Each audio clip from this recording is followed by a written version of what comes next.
In a heated debate on Capitol Hill, Senators Bernie Sanders and Elizabeth Warren sharply criticized President Trump's Treasury Secretary following the passage of the controversial Republican-backed estate tax bill. The legislation, which amounts to $235 billion in tax relief for America's wealthiest families, has sparked outrage among Democrats, who argue that it comes at the expense of the nation's most vulnerable, with cuts to Medicaid, the closure of rural hospitals, and the loss of health care coverage for 16 million Americans. Our channel relies only on reliable sources and unbiased analysis. If you hate manipulation, subscribe. Watch until the end to get the main details and click the subscribe button and activate the bell so you don't miss the latest reports. Help me out here. My understanding is the Trump administration has, I think, 13 billionaires in office right now, leading government agencies. Is that about right, do you think? I have no idea, Senator. I think that's what the number is. Do you think it's a coincidence, given the large number of billionaires in the Trump administration, that this particular piece of legislation would provide $235 billion in tax breaks to the top 0.2% by expanding the exemptions in the estate tax? Senator, I will tell you that when the 2017 Tax Cuts and Jobs Act passed, my tax rate went up. Well, I don't know your exact situation, but I can tell you. Tell me about how many people do you think are in the top 0.2%? Sorry? Number of people in the top 0.2% who would benefit from this particular $235 billion tax break. Well,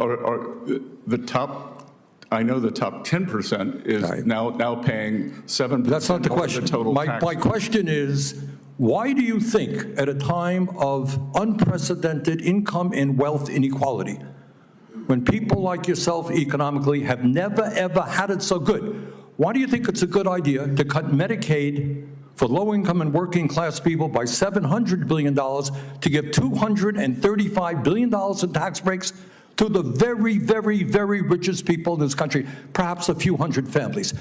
Please justify that and tell me about that. Well, Senator, I don't know, but the Democrats had the trifecta, and there was no tax increase or wealth tax on billionaires. You choose. I'm not talking about a tax. You chose not to do that. Mr. Besson, I am not talking about a wealth tax. Explain. A few hundred of the wealthiest families in this country, $235 billion tax break. Explain to the American people why you think that's a great idea. I think that this will increase small businesses substantially. That most small businesses, they are... Has zero to do, come on, you're smarter than that.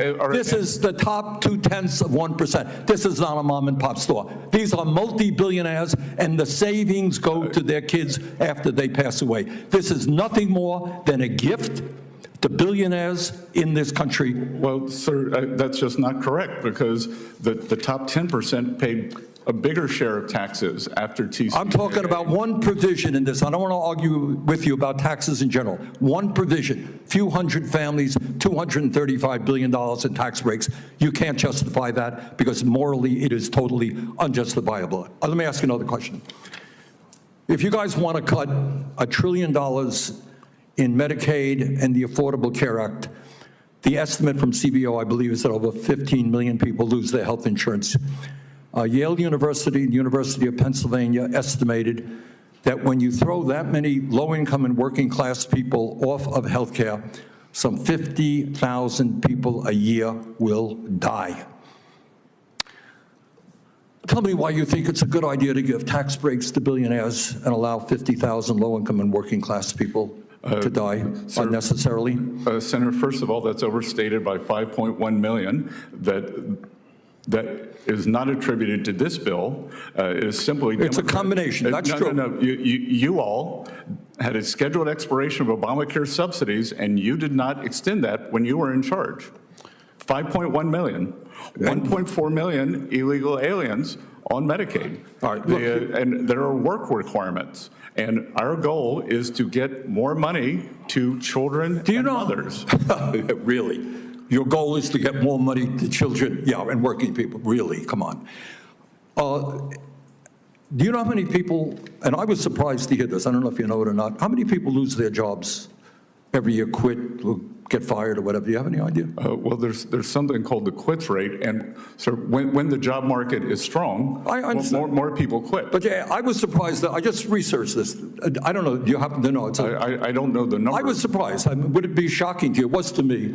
20 million people leave their jobs a year. Doesn't shock you, right? It's a big labor force, right? Yep.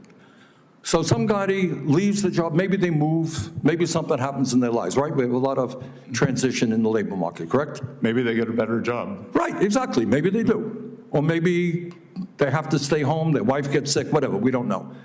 But 20 million people lose their jobs in a given year, leave their jobs in a given year. Are those people lazy? What happens when I leave my job and maybe I have to move to another state to take care of my ill mother, and I desperately need Medicaid? Am I too lazy now to be able to get Medicaid? I think that's a mischaracterization of the work requirement. Really?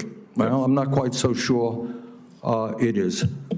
I don't, okay. Well, thank you very much, Mr. Chairman. I want to ask about the Republican big, beautiful bill, which will knock about 16 million people off their health care coverage and cut programs that keep groceries cheaper for millions of families in order to try to pay for about $4 trillion in tax giveaways that are mostly going to be sucked up by millionaires, billionaires, and wealthy corporations. So, Mr. Besson, Secretary Besson, I'd like to start with a very simple question. Will this bill increase or decrease the deficit? They're varying scoring on that, Senator Warren. You're the Secretary of the Treasury, so I'm asking you, what is your view? Will this bill increase or decrease the deficit? It is my view that over the 10-year window, it will decrease. You know, do you have anybody who agrees with you on this? Yes, ma'am. Let me ask my question. Okay. Every credible independent expert agrees that Trump and the Republicans' big, beautiful bill would add trillions of dollars to the national debt and would not even come close to paying for itself. The nonpartisan Congressional Budget Office, the Penn-Wharton budget model, and the Yale Budget Lab all agree on this, and they're looking at 10-year windows, thank you. So do the Conservative Tax Foundation and Committee for a Responsible Federal Budget, conservative groups. Even Elon Musk and the Wall Street Journal are criticizing the bill for ballooning the national debt. The only people who are saying publicly that it's not going to add to the national debt are you, Donald Trump, the Republicans in Congress. Do you have an independent group that has put forward numbers that disagrees with all of these conservative groups and disagrees with the Wall Street Journal on this? Well, Senator, interesting to see you aligned with Elon Musk, but if I add... You're no more shocked than I am.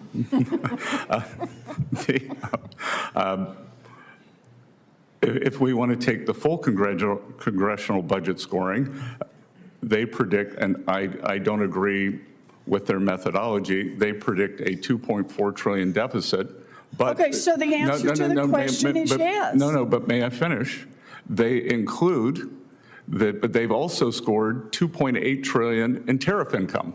So even in Washington, D.C. math, okay, so, in Washington, D.C. math, that is a $400 billion surplus. Okay, so let me make sure I understand. This bill, you admit, will increase the deficit by $2.4 trillion, but you think there will be another bill and another set of agreements that somehow materialize, haven't materialized so far, don't have any statutory authority, but that will make up the difference. So the answer to the original question, will this bill increase or decrease the deficit? I think you just said it will increase. This bill increases the deficit. No, I want to use all the CBO scoring, and you can't take one without the other. I don't agree with the CBO. One is the law that we are scoring, the bill that is in front of us. We don't have a tariff bill in front of us to score. Mr. Secretary, let me go on to the second question. You have said that government spending is, quote, out of control. You have also called government government spending, quote, unsustainable. In fact, in the name of fiscal responsibility, you're working with the Republicans on this big, beautiful bill to pass the biggest cuts to Medicaid and the Affordable Care Act in American history. So, Mr. Secretary, help me understand here.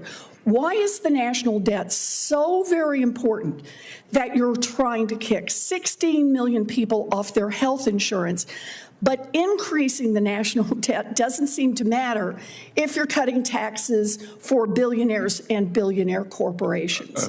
Well, first of all, a huge portion of this goes to family-owned businesses that are pass-through entities that are below that level, Senator, and I am sure you share my goals of Main Street prosperity. You know, I'm glad to do tax cuts for people of modest means. The question I'm asking is, why does the deficit not matter to you? We're talking about knocking 16 million people off their health care, but it matters not. It does matter to you if we're knocking people off their health care, but not. Well, first of all, that figure is overstated by 5.1 million. That is amount not attributable to provisions in this bill. So you think it's okay just to knock 10 million people off their health care? First of all, let's set that straight. Work requirements account for 8 million of CBO's claim number. Again, we're creating an economy that promotes and rewards. It's clear, Secretary Bessent, that you don't want to answer the question. No, Senator, I am answering it. No, you're not. And what I want is... As the debate over tax breaks for the wealthy continues to intensify,